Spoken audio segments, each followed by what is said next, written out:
یہ جو آیت ارشاد فرمائی ہے، اس آیت میں حمد خدا بھی ہے اور نعت مصطفیٰ بھی ہے صلی اللہ علیہ وسلم۔ وہی اول، وہی آخر، وہی ظاہر، وہی باطن، وَهُوَ بِكُلِّ شَيْءٍ عَلِيمٌ، اور وہ ہر چیز کو جاننے والا ہے۔ جس طرح کہ اول، آخر، ظاہر، باطن یہ اللہ تعالیٰ کی اسماء صفات ہیں، بالکل اسی طرح اول، آخر، ظاہر، باطن یہ میرے محبوب کے بھی اسماء صفات ہیں۔ اس لیے اعلیٰ حضرت فرماتے ہیں وہی اول، وہی آخر، وہی ظاہر، وہی باطن، اسی کے ذریعے، اسی سے ملنے، اسی کی طرف گئے ہیں۔ اس لیے حضور علیہ السلام نے ارشاد فرمایا، اور قرآن پاک کی آیت بھی ہے، وَبِذَلِكَ أُمِرْتُ وَأَنَا أَوَّلُ الْمُسْلِمِينَ۔ میرے اللہ نے اپنے محبوب کے بارے میں فرمایا کہ سب سے پہلا مسلمان، وَأَنَا أَوَّلُ الْمُسْلِمِينَ، سب سے پہلا مسلمان میں ہوں۔ اولیت مصطفیٰ صلی اللہ علیہ وآلہ وسلم احادیث کی روشنی میں دیکھیں تو میرے حضور نے فرمایا اول ما خلق اللہ نوری، میرے محبوب نے فرمایا کہ سب سے پہلے میرے اللہ نے میرے نور کو پیدا فرمایا۔ حضرت جابر بن عبداللہ رضی اللہ تعالی عنہ روایت کرتے ہیں، حجت اللہ علی العالمین کی یہ روایت ہے، فرماتے ہیں کہ میں نے حضور اکرم صلی اللہ علیہ وآلہ وسلم کی خدمت اقدس میں عرض کی، یا جابر ان اللہ تعالی خلق قبل الاشیاء من نورک نبیک من نورہ۔ میرے محبوب نے فرمایا اے جابر مجھ سے پوچھتے ہو کہ سب سے پہلے اللہ نے کس چیز کو پیدا فرمایا، تو میرے حضور نے فرمایا جابر اللہ تعالیٰ نے سب سے پہلے تیرے نبی کے نور کو اپنے نور سے پیدا فرمایا۔ معاشرے میں لوگ میرے حضور کے نور کا انکار کرتے ہیں کہ نہیں بس صرف بشر ہی تھے، نور نہ تھے، صرف بشر بن کے آئے ہیں، اور مثالیں دیتے ہیں کہ دیکھو عبداللہ کے بیٹے تھے، ان کا خاندان تھا، ان کی بیٹیاں تھیں، ان کے بیٹے تھے، ان کے آبا و اجداد تھے۔ یہ مختلف مثالیں بیان کر کے کہتے ہیں کہ دیکھو میرے حضور جو آئے تو صرف بشر بن کے آئے ہیں، یہ نور کہاں سے آیا؟ تو میرے حضور نے خود فرمایا ہے جابر میرے اللہ نے مجھے اپنے نور سے پیدا فرمایا ہے۔ حضور اکرم صلی اللہ علیہ وسلم نے ارشاد فرمایا اے جابر جب کائنات میں کچھ نہ تھا، جہاں بھی کچھ نہ تھا وہاں بھی کچھ نہ تھا، تو اس وقت صرف خدا تھا یا اس کا مصطفیٰ تھا۔ اس لیے کسی نے بلکہ علامہ اقبال نے کیا خوب کہا، صلاۃ اللہ کلام اللہ، صلاۃ اللہ کلام اللہ، جہاں دیکھا تو یہ دیکھا، اگر لکھا خدا دیکھا محمد بھی لکھا لکھا۔ اس لیے جہاں جہاں پر بھی میرے اللہ کا نام لکھا ہے وہیں پر میرے مصطفیٰ کا نام لکھا ہے۔ اس لیے میں نے قرآن کو اٹھا کے دیکھا تو جہاں قرآن میں خدا لکھا ہے وہیں پر مصطفیٰ لکھا ہے۔ میں نے کلمے کو اٹھایا، میں نے کہا ہم کلمہ پڑھ کے دار اسلام میں داخل ہوئے، میں نے کلمے کو اٹھایا تو کلمے میں جہاں خدا لکھا تھا وہیں پہ محمد مصطفیٰ لکھا تھا۔ میں نے تکبیر کو پڑھا تو تکبیر میں بھی مجھے نظر آیا جہاں پر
غلام ہے اس لیے میرے حضور نے خود ارشاد فرمایا، اے جابر تجھے پوچھتا ہے کہ سب سے پہلے اللہ نے کس چیز کو پیدا فرمایا؟ دوسری حدیث انوار محمدیہ صفحہ نمبر 13، مواہب الدنیا صفحہ نمبر 3 پہ میرے حضور نے فرمایا، اور حضرت جابر کی اس روایت کو نقل فرماتے ہیں کہ قال كنت نورا بين يدي ربي قبل خلق آدم ب14,000 عام۔ میرے حضور نے خود فرمایا کہ میں اپنے رب کے ہاں اللہ تعالیٰ کی پیدائش سے 14,000 سال پہلے ہی تھا۔ ایک دفعہ حضور نبی کریم صلی اللہ علیہ وسلم اور میرے حضور کے 2 صحابی مسجد نبوی کے اندر تشریف فرما ہے، یہ بھی انوار محمدیہ کی روایت ہے۔ باتیں کرتے کرتے کافی وقت گزر گیا، کافی رات گزر گئی، تو جب وہ 2 صحابی جانے لگے نا تو میرے حضور سے عرض کی، یا رسول اللہ صلی اللہ علیہ وسلم اب ہم گھر جانے لگے ہیں، چاندنی راتیں نہیں ہیں، گلیوں میں اندھیرا ہے، تو کیسے جائیں؟ اندھیرا بہت ہے، یا رسول اللہ صلی اللہ علیہ وسلم کوئی عنایت فرما دے۔ تو میرے حضور نے فرمایا کہ اے میرے صحابی تیرے ہاتھ میں کیا ہے؟ عرض کی، یا رسول اللہ صلی اللہ علیہ وسلم یہ میرے ہاتھ میں چھڑی ہے۔ تو میرے حضور نے اس چھڑی کو پکڑا، بسم اللہ پڑھی، اس چھڑی کے ساتھ ہاتھ لگایا تو وہ چھڑی ایسے ہی روشن ہو گئی جیسے یہ ٹیوب لائٹ روشن ہوتی ہے۔ میرے حضور نے فرمایا کہ میرے صحابی یہ روشنی آپ کو مل گئی اور چلے جاؤ۔ اب دونوں صحابی وہاں سے چلے، چلتے چلتے تھوڑا سا صبر کیا، اب ایک کونا آیا، ایک صحابی نے اس طرف جانا تھا، دوسرے صحابی نے اس طرف جانا تھا۔ اب جو جس نے اس طرف جانا تھا وہ دوسرے سے کہنے لگا، یار تیرے پاس تو یہ لائٹ ہے جو میرے حضور نے مجھے لائٹ دی ہے، تیرے پاس تو ہے، اب جس گلی میں نے جانا ہے اس گلی میں بھی تو اندھیرا ہے، اس گلی میں بھی روشنی ہے، جو کہتے ہیں میرے حضور نور بن کے نہیں آئے۔ میرے اس صحابی نے کہا کہ اس گلی میں اندھیرا ہے، اس گلی کے اندر روشنی نہیں ہے، میں کیا کروں؟ تو اس نے کہا یار کوئی چھڑی تلاش کرو۔ ایک اور چھڑی کو تلاش کیا گیا تو اس صحابی نے وہ دوسری چھڑی جو روشن تھی اس چھڑی کے ساتھ مس کی تو یہ چھڑی بھی ویسے ہی روشن ہو گئی۔ اب یہ دیکھو میرے حضور یہاں پر تشریف فرما نہیں ہے، بلکہ میرے حضور تو اپنے حجرہ مبارک کے اندر تشریف لے گئے، وہ چھڑی جو پہلے روشن کی ہوئی تھی دوسری کے ساتھ ٹچ ہونے پر وہ بھی روشن ہو جاتی ہے۔ تو میرے محبوب کے بارے میں اس لیے اعلیٰ حضرت فرماتے ہیں اسی کے جلوے اسی سے ملنے اسی کی طرف گئے ہیں۔ ایک دفعہ حضور کریم صلی اللہ علیہ وسلم نے حضرت جبرائیل امی علیہ السلام سے پوچھا، اے جبریل تیری عمر کتنی ہے؟ اے جبریل تیری عمر کتنی ہے؟ حضرت جبرائیل امی علیہ السلام نے عرض کی، یا رسول اللہ صلی اللہ علیہ وسلم مجھے میرے علم کا میری عمر کا مجھے یاد نہیں، مجھے کوئی خبر نہیں ہے۔ تو میرے حضور نے فرمایا کہ جبریل کوئی اندازہ ہی بتا دے۔ تو حضرت جبرائیل امی نے عرض کی، یا رسول اللہ صلی اللہ علیہ وسلم چھوٹے حجاب میں 70,000 سال کے بعد ایک ستارہ طلوع ہوتا تھا، اس کو میں نے اپنی زندگی میں 72,000 مرتبہ طلوع ہوتے دیکھا ہے۔ یہ روح البیان کے اندر صفحہ نمبر 974 جلد نمبر 1 پہ لکھا ہوا ہے۔ تو حضرت جبرائیل امین عرض کی، یا رسول اللہ اس ستارے کو میں نے اپنی زندگی میں 72,000 مرتبہ طلوع ہوتے دیکھا ہے۔ تو یہ سن کر میرے حضور مسکرائے اور میرے حضور نے فرمایا، عزت ربی ان ذالک الکوکب، اے جبرائیل امین اللہ کی کبریائی کی عزت اور عظمت کی قسم ہے وہ ستارہ میں محمد ہی علیہ وسلم۔ اسی لیے کسی نے کیا خوب کہا، والضحیٰ پڑھا، واللیل ضلفاں ما زاغ کاجل ما زاغ کاجل، پایا ہے اے وہ رن میں سارے کہنے نے با یار رب نے یار سجایا ہے۔ حضرت عمر بن خطاب رضی اللہ تعالی ایک اور بات کو نقل کرتے ہیں، اس کو معارج النبوت کے اندر اور خصائص الکبریٰ کے اندر نقل کیا ہے۔ نقل فرماتے ہیں عمر بن خطاب رضی اللہ تعالی عنہ اس روایت کو نقل کرتے ہیں، فرماتے ہیں کہ جب آدم علیہ السلام سے خطا سرزد ہو گئی، آدم علیہ السلام سے جب خطا سرزد ہو گئی تو حضرت آدم علیہ السلام سے نے جب اللہ رب العزت کی بارگاہ اقدس میں التجا کی، اے پروردگار عالم مجھ سے خطا ہو گئی، 40 سال تک دعائیں کرتے رہے مگر معافی نہ ملی۔ 40 سال کے بعد حضرت آدم علیہ السلام کی زبان مقدسہ پر جو الفاظ تھے وہ الفاظ صحیح تھے کہ اے اللہ اپنے پیارے محبوب محمد مصطفیٰ کریم کے وسیلہ سے معاف فرما دے۔ آج ہمیں لوگ کہتے ہیں نا کہ مصطفیٰ کریم صلی اللہ علیہ وسلم کا وسیلہ دینا، ان کے صدقے سے مانگنا، ان کے صدقے سے سوال کرنا، کچھ کہتے ہیں کہ بدعت ہے، کچھ کہتے ہیں یہ شرک ہے۔ میرے حضور نے خود فرمایا ہے، خصائص الکبریٰ کے اندر موجود ہے کہ آدم علیہ السلام نے خود اللہ رب العزت کی بارگاہ اقدس میں یہ التجا کی تھی، اے اللہ مجھ سے خطا ہو گئی ہے تو اس خطا کو اپنے محبوب کے صدقے سے معاف فرما دے۔ تو آگے سے اللہ رب العزت نے کیا فرمایا؟ قال وکیف عرفت محمدا، میرے اللہ نے فرمایا کہ اے آدم تو نے محمد مصطفیٰ صلی اللہ علیہ وسلم کو کیسے پہچانا ہے؟ تو حضرت آدم علیہ السلام نے فرمایا کہ پروردگار جب تو نے میرے جسم میں روح پھونکی تھی، تو جب تو نے مجھے اٹھنے کا حکم دیا، جب میں نے رفعت رأسی، جب میں نے اپنے سر کو اٹھایا تو عرش اعلیٰ کے ستونوں پر لا الہ الا اللہ محمد رسول اللہ لکھا ہوا تھا۔ تو میں سمجھ گیا کہ جس خدا کے نام کے ساتھ محمد لکھا ہوا ہے یہی کائنات میں اعلیٰ عرف عظیم الشان محمد مصطفیٰ بن گیا۔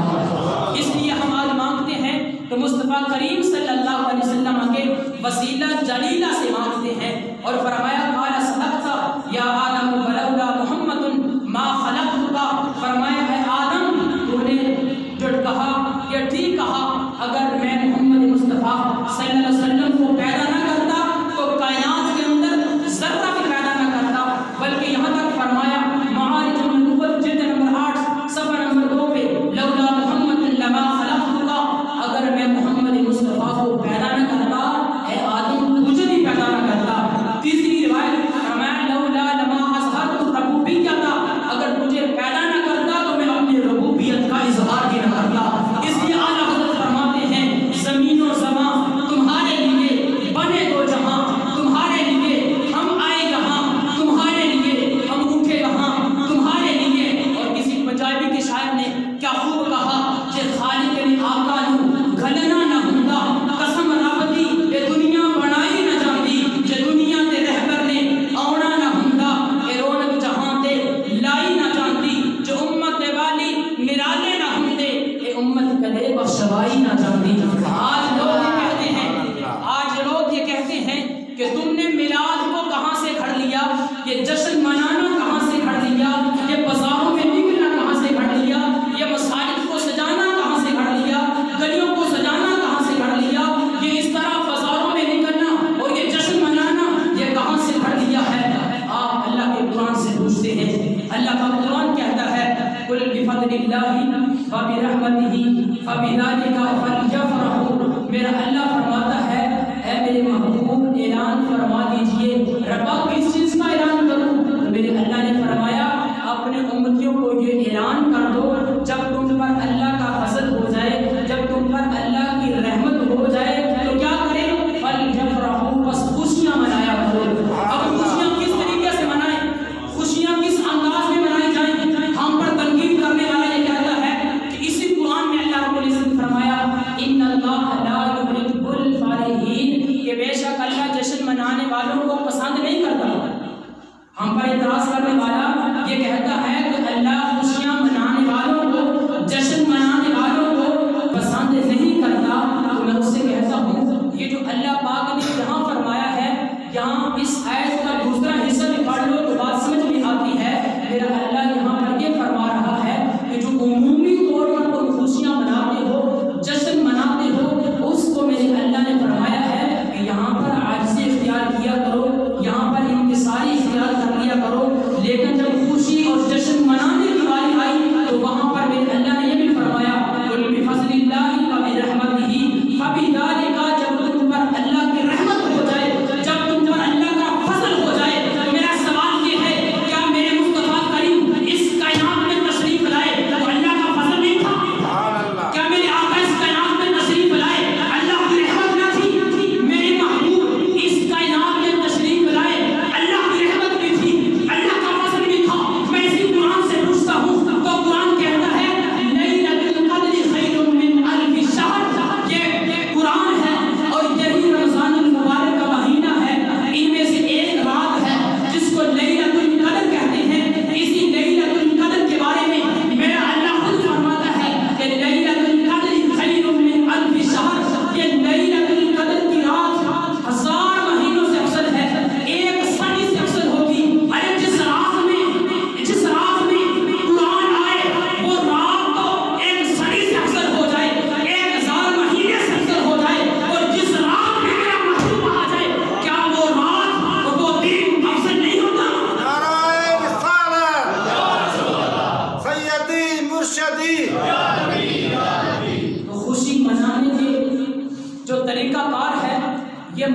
مدینہ کے اندر تو خوشیاں اس طریقے سے نہیں منائی جاتی، مکہ کے اندر، مدینہ کے اندر تو بازار نہیں سجائے جاتے، گلیاں نہیں سجائی جاتی، مکہ مدینہ کے اندر وہ جلوس نہیں نکالے جاتے۔ تو صاحب جواب یہ ہے، آپ تاریخ کی کتب اٹھا کر دیکھ لیں، 1924 سے لے کر اب تک یہ جو ایک صدی گزری ہے نا، اس صدی کے اندر وہ جلوس نہیں نکالے